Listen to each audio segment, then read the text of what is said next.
Surprise announcement. US President Donald Trump has revealed that the United States and Iran are set to begin direct talks over Tehran's controversial nuclear program. Speaking from the Oval Office alongside Israeli Prime Minister Benjamin Netanyahu, Trump said the high-level meeting is scheduled for Saturday. However, Iran's foreign minister quickly pushed back, insisting the talks set to take place in Oman will remain indirect. This is what Trump said.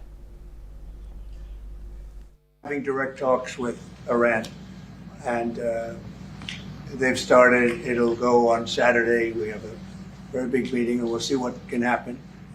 And I think everybody agrees that doing a deal would be preferable to doing the obvious.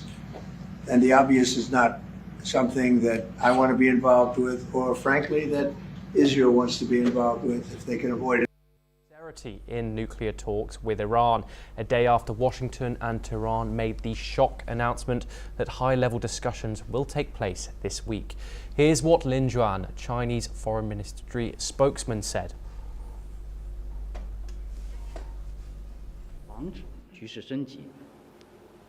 作为单方面退出伊朗核问题全面协议，导致当前局面的国家，美国应当展现政治诚意。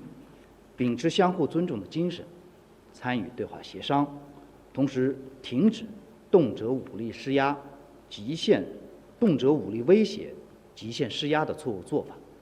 当前形势下，伊朗核问题相关。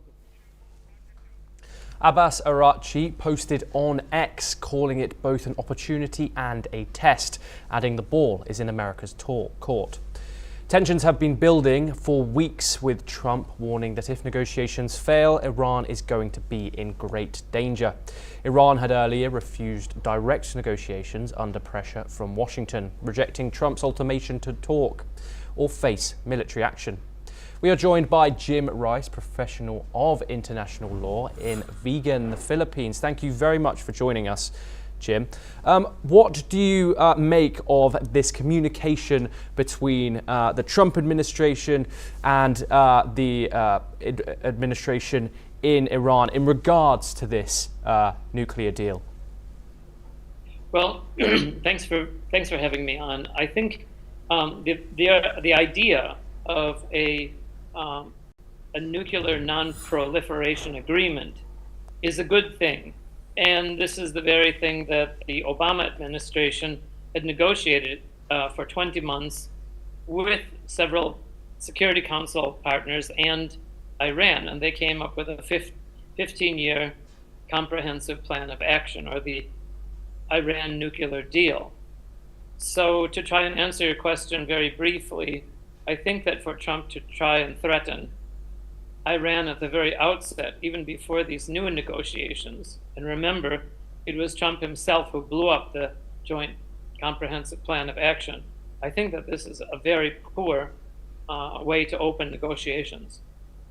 Jim, what do you think of the communication that obviously Trump has put forward and Iran has rebutted with, including obviously threats of military action from the US to Iran, and also the fact that even today we've had Trump state that there's going to be direct talks, and then Iran's foreign minister rebuff that and say these talks are going to be indirect. What do you make of this kind of muddy method of communication that the two countries have?